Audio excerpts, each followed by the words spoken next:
So the other day I saw a very troubling Facebook post about a missing teenage girl. It said, "Missing teen, it takes 2 seconds to share."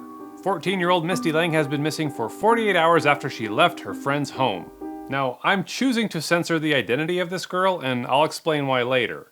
But let's keep going. The post said, "Unfortunately, there is still no sign of her. We are asking for the community's help." Then it gives a description of her and says what she was last seen wearing. And that's it. It wasn't asking for anything except for help getting the word out. And that's exactly what people started to do. They started sharing the post and letting all their friends know about Misty. I thought maybe I should share the post and help get this girl found. But first I decided to Google the story and see what kind of reporting, if any, had been done on this missing girl. And it turns out that this girl really did go missing. If you have any information about Misty's whereabouts, you're asked to contact Decatur Police. Wait a minute, she went missing in Decatur? I thought she went missing in Tampa, Florida. Nope, she's definitely from Decatur, and then I learned that she was actually found safe and sound a week later. Like 2 months ago. So why is this guy saying that she's still missing, and why is he saying that she's from Tampa? And what kind of a name is Progress Leroy, and why is his profile picture from a website promoting kidney stone laser treatment? This is getting weird, but again, he's not asking for anything except for help sharing the post. So what's the catch? Well, I start looking into Progress Leroy, and I can see that he's been making all kinds of posts about missing children and encouraging people to share them. Here he is talking about an autistic child who's lost and needs help. Here he is talking about an anonymous 2-year-old that was found wandering the streets. But there are no police reports for any of these missing kids. Well, except for Misty, who's now home safe. So, what's he trying to do? Well, I kept digging, and to my surprise, I found dozens of identical posts about Misty from different profiles all across the country using stock photos for profile pictures. They're posting in Facebook groups in Ballina, Pendleton, Sedona, and Montrose. All of them are asking for the public's help to find this missing girl. Except she's not missing. Why are they doing this? So I just start saving every post I see, and then the next day something very interesting happens. I noticed that one of the posts that I saved from a guy named Rick Pope now appears to be advertising a rent-to-own property. Except I don't remember saving a real estate post. So I go to view the edit history, and this guy Rick has edited the post from its original missing persons alert to be an advertisement for a rent-to-own home.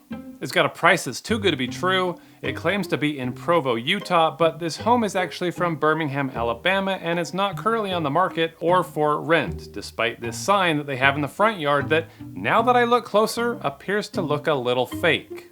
So I keep an eye on these posts that I've saved, and like the fall leaves, they all start to change one by one. And each one is being edited to look like an ad for homes that you can rent to own. And every one of them has that stupid fake sign in the yard. And now they want you to click this link to learn more about the house. So whoever is behind these posts is so determined to reach as many people as possible that they are willing to lie about missing children, hoping that the post will get shared far and wide. Then once it gains enough traction, they edit the post to promote non-existent rent-to-own properties. And more people are likely to see it because it's now living on hundreds of people's Facebook pages. That's pretty shady, but if this home isn't even on the market or at this address, then what's going to happen if I click that link? There's only one way to find out. So I click and I'm sent to a webpage where there's a home that's not the one that I was interested in, but it says kindly click continue to view all available HUD rent-to-own homes in UR. Well, now I know for sure it's a scam. Kindly. Well, I click it and then it takes me to a whole new site called Foreclosure Realty Group where it makes me take a survey. Why do I need to take a survey? I just want to learn more about the house that Progress Leroy was advertising. But before I can see any of the homes, I have to sign up to get my credit checked. This is going to require me handing over my name and social security number, which I'm a little uneasy about considering that the person who sent me here is over on Facebook lying about missing kids.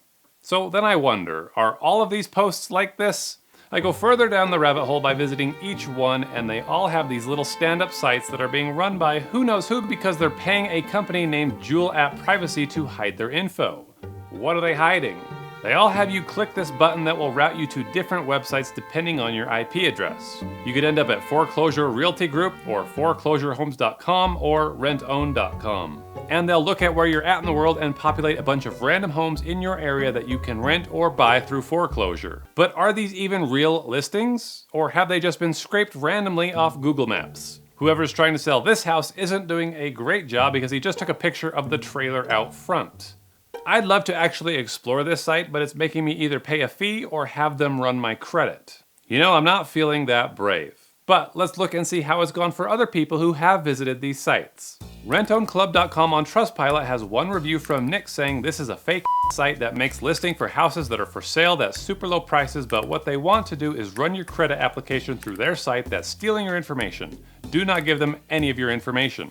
FreeClickScore.com has over 20 reviews from people saying they paid the $1 fee to get their credit score but ended up getting charged $39.90 every month until they finally had to cancel their cards.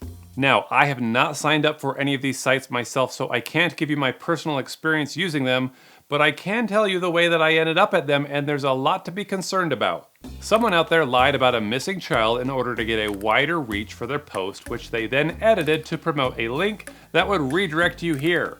And they seem really anxious to check your credit or sign you up for a subscription.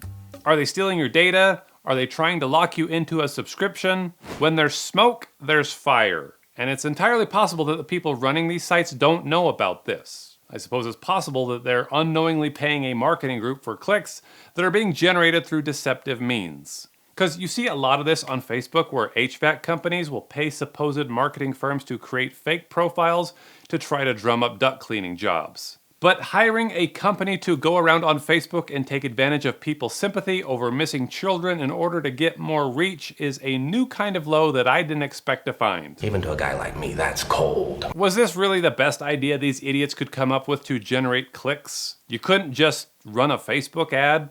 If you can't figure out honest ways to promote your business, then maybe you shouldn't be in business. I ended up making a phone call to foreclosurehomes.co to see who their marketing person was and if they knew what was going down. We have over 200 data suppliers and third-party vendors all over the USA. So we cannot provide you for each of this information. It seems that these marketers have covered their tracks quite well, and maybe one day we'll know who these people are and learn why they think exposing missing children is the most effective way to spread their message. But what I want to know is when Facebook is going to start taking scams seriously on their platform. It's a freaking cesspool over there that's full of some of the most gullible people there are. At this point, I don't know if I'd believe anything that I see on Facebook. But if you've seen these ads and you have some thoughts, then please drop them below so we can get to the bottom of this scam. So thanks for watching this video and stay safe out there, and I will see you next time.